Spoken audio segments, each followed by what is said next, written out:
Salutations from the desk of the MTG Thoughtcast. My name is John, and this is the Super Quick Deck Tech, a brief dive into some of my favorite Commander decks for your entertainment. Today, I hope we've got all your prayers ready because it's time to enter the shrines.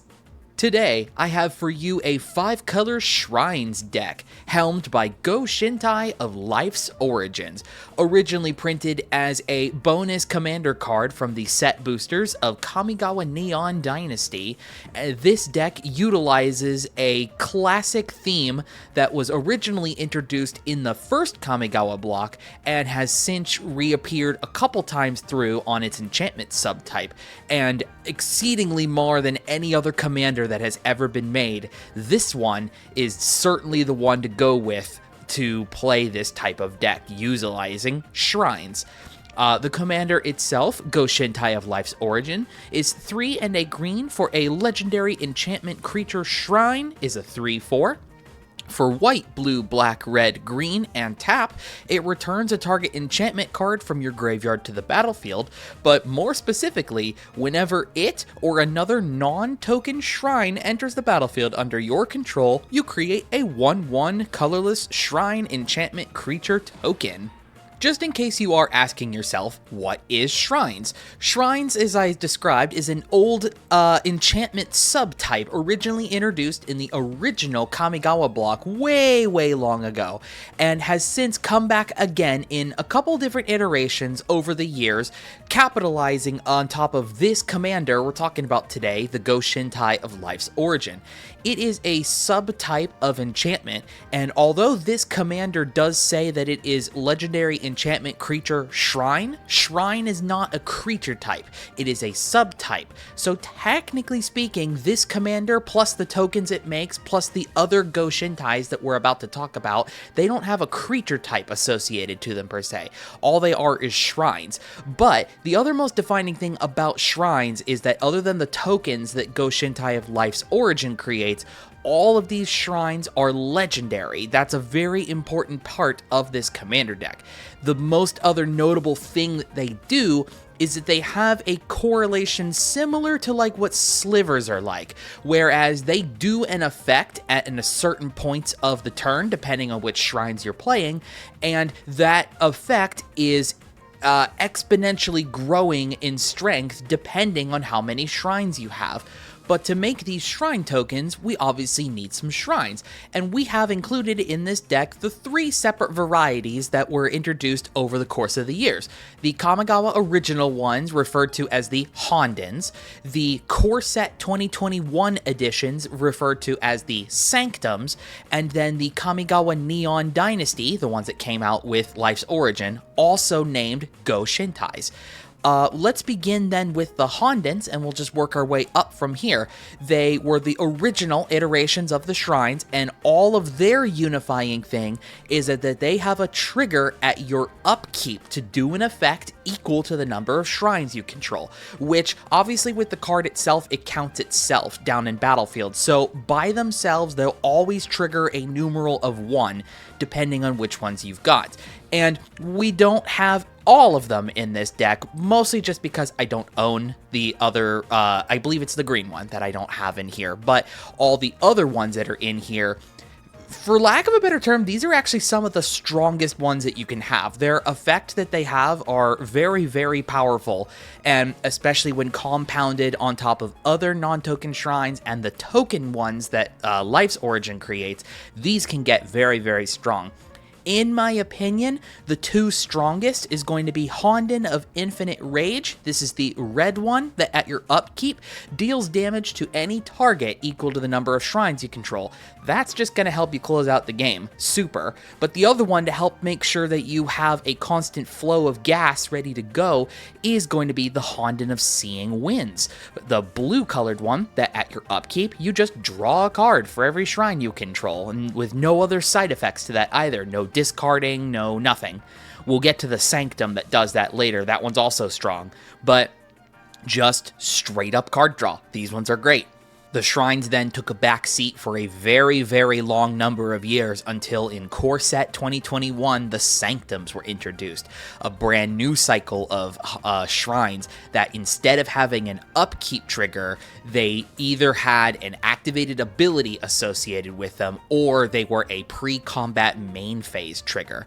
So I had already just briefly mentioned there's a blue one that kind of does card draw as well, although you have to discard a card. Still powerful, but not as strong as Honden of Seeing Winds.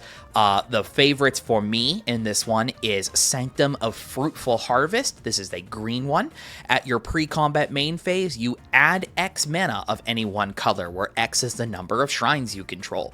Obviously, ramp is something we're looking to do very, very heavy in this to make sure that we can not only get to our Go-Shintai of Life's Origin, but all of these other mixed bag colors of cards that we have in here. Because unlike traditional 5-color things that is sort of a focus into a 2 or 3 color thing with the other off colors kind of being a splash, this deck as a whole, because the shrines are in like all of the colors pretty prominently, we're pretty evenly split amongst all 5 colors. Well, obviously sort of like green and white as traditional Enchantress is kind of heavy, but all 5 colors are shared in this deck pretty evenly, I'd say.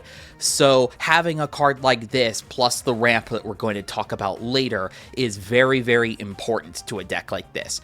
The other one of the Sanctums that I enjoy a lot, which also acts as a win condition card, is Sanctum of Stone Fangs. This is the black one, that at your pre-combat main phase, each opponent loses X life and you gain X life, where X is the number of shrines you control. Again, without needing to go to combat in any capacity, this thing with enough shrines will just drain everybody out of the game. One more notable one to talk about with the Sanctums is the other 5-color one here, Sanctum of All.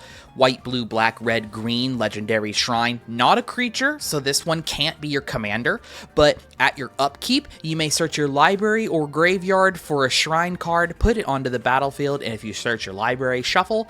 And if an ability of another shrine you control triggers while you control 6 or more shrines, the ability triggers an additional time. So all these other shrines that we were just previously talking about, if you can get up to 6 of those and have Sanctum of All, there are triggers that they do, you get them twice, which sounds tough and originally was tough when the Sanctums first came out, because again, there was just the Sanctums, the Hondens, and then this one, so you capped out at a total of 11. But with the Go-Shintai of Life's Origin, now every single one of these non-token ones are coming with a token shrine as well, so you're reaching up to that 6 level way faster than is normally expected of these shrines. So if you start out with the support ones and then pare down into the game-ending ones, you will be expediting your game plan literally twice as fast at twice the speed. And then we move on then to the Neon Dynasty ones, the Go-Shintais. Probably considered the weakest of the shrines, honestly, for nothing else because these ones are also creatures in addition to being the enchantments. So they come with the side effect of being able to be board wiped, spot removed by creature removal, all that kind of stuff. But they're not any less impactful to what this deck has to offer. If for nothing else, it just gives you another additions of 5 non-token shrines to start triggering the Go-Shintai of Life's Origins. The standout highlights of this one being the Go-Shintai of Shared Purpose. This is the white one. It is a 1/3. It has vigilance, and like the other Go-Shintais in here as well, its trigger, as compared to the Sanctums, is a end step mana cost pay. So for this one, at your end step, you can pay a mana, and if you do, you create a 1/1 colorless spirit creature token for each shrine you control. And that kind of paid trigger is similar across all of these Go-Shintais, but I like Shared Purpose because it just gives you extra bodies to stay on the defense while you're setting up your other enchantments. Another really strong one to also stay aggressive is Go-Shintai of Boundless Vigor. This is the green one. It starts out as a 1/1 with trample that at your end step you can pay a mana, and when you do, you put a +1/+1 counter on a target shrine for each shrine you control. So not only can this start compiling counters onto itself, but you could also just send that counter out at any of them. Really, you could target the Life's Origin, you could target some of the other ones that are in here, like there's the blue one that has flying, or the black one that has death touch. So you could start piling those counters onto any of those if you're looking to start getting a little aggressive. The rest of the deck that is centered around what the shrines are looking to do is, as a whole, kind of enchantress-y sort of related stuff. The core of kind of what makes a shrines deck function is obviously the shrines playing off of each other, but because they are enchantments, the overall core of this deck really is enchantress, which there's not really much you could do about that, but you can still include some flavorful picks. So for example, with this one, while we do have an assortment of enchantress style card draw related things, our best one that we have in here is Eidolon of Blossoms, 2 and double green for a 2/2 enchantment spirit that when it or another enchantment enters under your control, draw a card.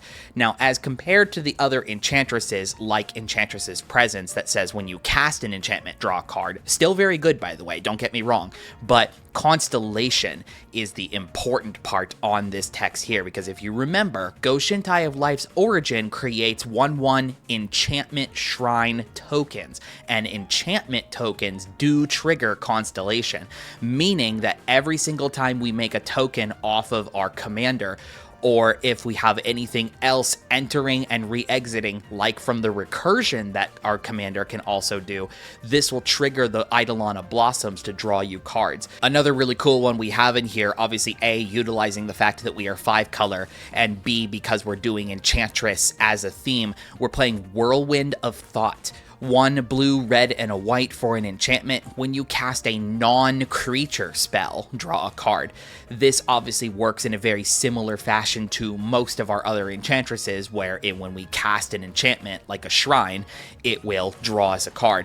But because we are also very heavy in this deck on ramp and spot removal, any single one of those will also redraw us cards. Going back to talking about how strong the constellation aspect of this deck can be, well, we're going to roll into some of the support pieces that help kind of backbone what this deck is looking to do. Archon of Sun's Grace is on the same level of creating an amount of tokens for us to help make sure that we stay alive long enough to get our shrine set up. It is 2 and double white for a 3/4 Archon with flying, lifelink, Pegasus creatures you control have lifelink, and Constellation create a 2/2 white Pegasus creature token with flying. So for the same reason as Eidolon of Blossoms, if you have the shrine tokens entering, they are also going to be paired alongside 2/2 Pegasus creature tokens. One of the most wacky support pieces that we do actually get to play in this deck, while not crazy useful 100% of the time, we have enough in the shrines in here to capitalize on Paradox Haze, a very strange and weird player aura that from the original Time Spiral set is 2 and a blue to enchant a player, and at the beginning of the enchanted player's first upkeep each turn, that player gets an additional upkeep step after this step. What that reads is that any of the shrines in specific that say that they have a at the beginning of your upkeep trigger, you now get a second one of those. So sort of like another copy of Sanctum of All, I suppose, for the ones that specifically say at your upkeep. But we have some other stuff in here as well that does care about your upkeep as well, like one of the recursion pieces we'll talk about a little later, like Starfield of Nyx. But this is very, very cool. You slap this onto yourself, and you just get a bonus upkeep for your shrines that care about it. Because of the way of how shrines interact with the board, we can kind of make this toolbox in the sense where we can go and find a shrine that specifically helps us out in certain situations. So like if we're not quite catching up on the mana we need, we can go and tutor the Sanctum of Fruitful Harvest. If we're ready to start going to combat and be more aggressive, we can go get the shrines that make tokens or put counters or whatever. If we have enough shrines ready to go, we'll go and tutor out the Sanctum of All to start doubling up triggers. And this obviously requires tutors to be able to do that. The one I want to make sure I bring up about that I include in my deck here is a card that is on the Game Changers list. This is Enlightened Tutor. I'm sure you're probably all familiar with what this does. A white mana instant that searches your library for an artifact or an enchantment, reveals it, puts it on top after you shuffle your library, obviously. Again, just mentioned, it's a game changer card, so if you're not looking to play this type of deck at that particular level of power, you could easily replace it. An ideal one I could choose is Idyllic Tutor, which is a 3-mana sorcery that searches your library for an enchantment, shuffles, and puts it into your hand. So swap that out if you need be. But one of the other cool ones, actually 2 of them I want to talk about here, 2 other really, really cool ones that are in here, Search for Glory and Wild Research. These are some of the strangest tutors that we're going to be playing in here, but both of them serve a really cool purpose. Search for Glory in specific, 2 and a white for a snow sorcery. Search your library for a snow permanent card, a legendary card, or a saga card. Reveal it, put in your hand and shuffle, and you gain life for each snow mana spent to cast it. We kind of don't really care about the snow related to this card. What we care about specifically of this is that part that says you search for a legendary card. As I had mentioned about, every single one of these shrines are legendary, meaning that they are all fetchable with this. In a pinch as well, we can also just go and search for any other legendary permanent card in here, like we are playing protection with stuff like Shalai, Voice of Plenty, or another tutor piece, actually, Sisay, Weatherlight Captain. So there is some flexibility with a card like this, where if you don't inherently need a shrine at that moment, you can go and grab something else with this. But Wild Research, I think, is definitely the one I have to explain a little bit here. It's a 2 and a red enchantment that has 2 activated abilities on it. For 1 and a white, you search your library for an enchantment card, reveal it, put that card into your hand, then discard a card at random from your hand, and then you shuffle your library. The bottom half is a blue activated ability that does the same for instants. We kind of don't really care about that one. It can come up, but we don't care too much. What we care about is that top one that searches for an enchantment and then discards something at random. That sounds like a bad situation to be in here, but if you do recall, our commander does have an activated ability on it to recur an enchantment from our graveyard to the battlefield for Wooburg. While not crazy ideal for that to happen all the time, if you get Wild Research down early enough, this is repeatable enchantment tutor that even if the card itself makes you dump the card away that you just tutored for, our commander and some other recursion pieces that I'm about to talk about next, they can just bring that card right back. So I felt like with a card like this that the balance of having repeatable card tutor over the downside of potentially sending it to your graveyard, the positive outweighed the negative on this kind of card. It's definitely the most sketchy choice that's in this list, but I think it's just funny enough to include.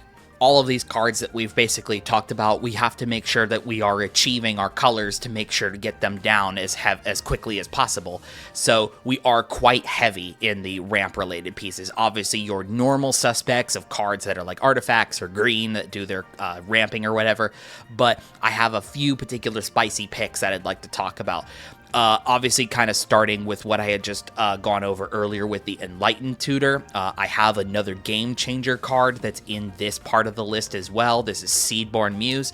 You're all probably familiar with what Seedborn Muse does, but for those who aren't, 3 and double green for a 2/4 spirit that untaps all permanents you control during each other player's untap step.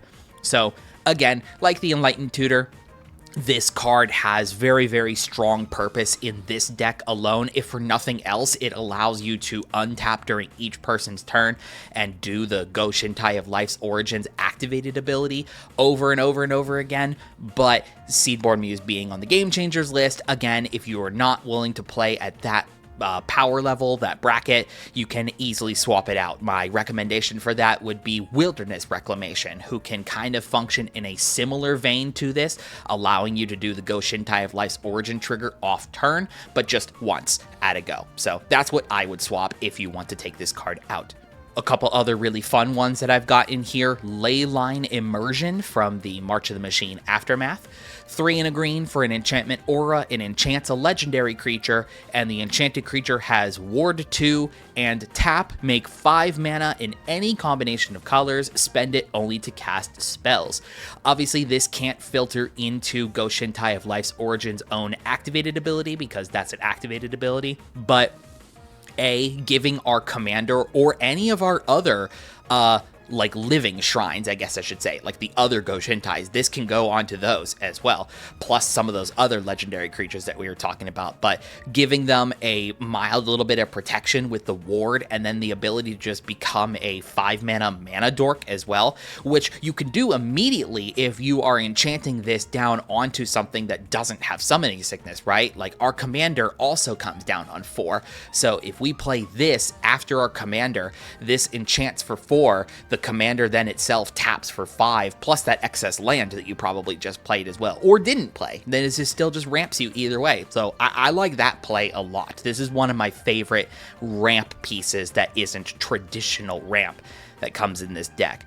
But the other one that's kind of like untraditional ramp and certainly could come out of this deck if you really don't like this sort of idea, but I just really, really like the card Heartbeat of Spring.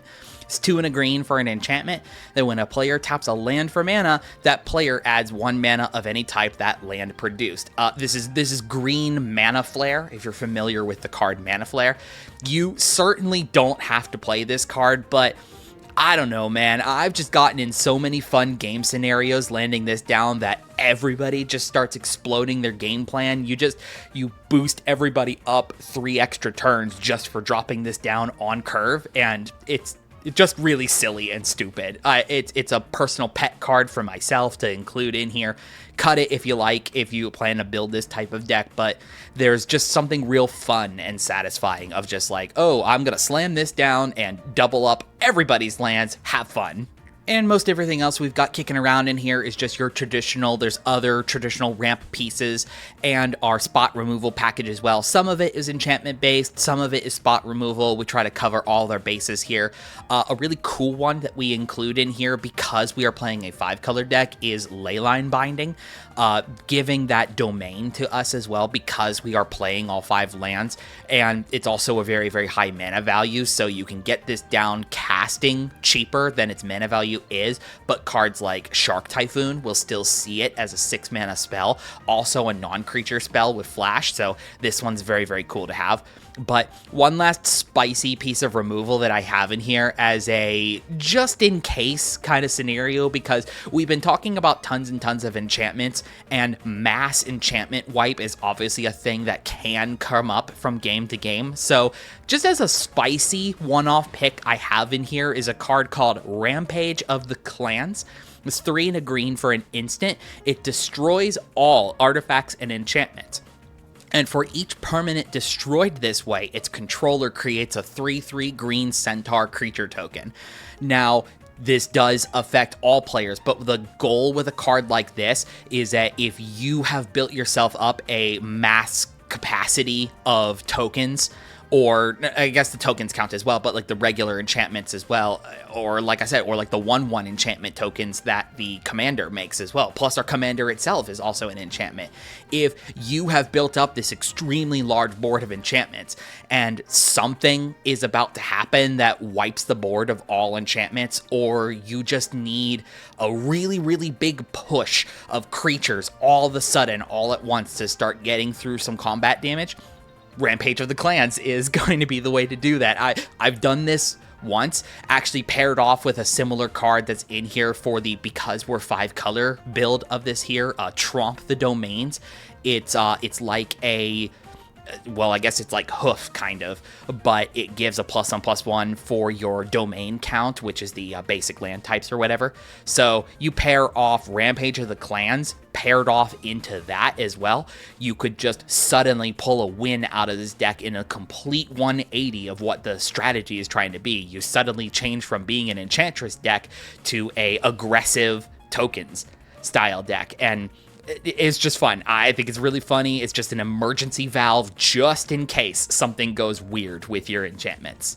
But as a whole, that is Shrine On, a 5-color Enchantress-themed build centered around the Shrine subtype of enchantments, capitalizing on them coming down into play, creating more Shrine tokens, and capitalizing on triggering the shrines as often and as frequently as possible, with backups of Enchantress card draw pieces, recursion spells, and removal to just stabilize the game with all of your dinky little shrines and just keep triggering over and over again, and it's so much fun. I don't play this deck as often as I would really like to, just because the nature of what this is trying to do, it can be a little repetitive, I suppose. So if you're looking for an Enchantress style of build that can kind of divert itself off into a different varieties of play styles or build directions, Shrines is definitely not going to be the game type for you. But on that opposite end of that, if you are looking for something that can be consistent, strong, has a built-in theme and a commander all set and ready to go, and quite frankly, kind of playing one of the most unique enchantment subtypes that the game has to offer, I'm a very big fan of it. And I hope you've become a big fan of this deck as well. If you'd like to see the full deck list, here's a link that you can follow down in the description down below. If you'd like to talk about this deck with me, we have a Discord channel that you can join. Also, that link is in the Discord, or not in the Discord, it's in the description. Excuse me, too many Ds. And if you like this content, plus everything else that we do here on the Thoughtcast, including pre-con mashup and weekly podcast episodes, be sure to hit that like and subscribe button to follow along for more videos as they come out. We are approaching so fast here on coming up on our 1,000 subs as we roll right into the Final Fantasy season as well here. If you are not part of our community, you definitely want to be part of that for when we hit that milestone. So thank you so much, everybody, for hanging out and checking out this deck with me. And if you have other suggestions for some deck tech ideas, be sure to share them with me. And I'll see you all again real soon here on the Super Quick Deck Tech.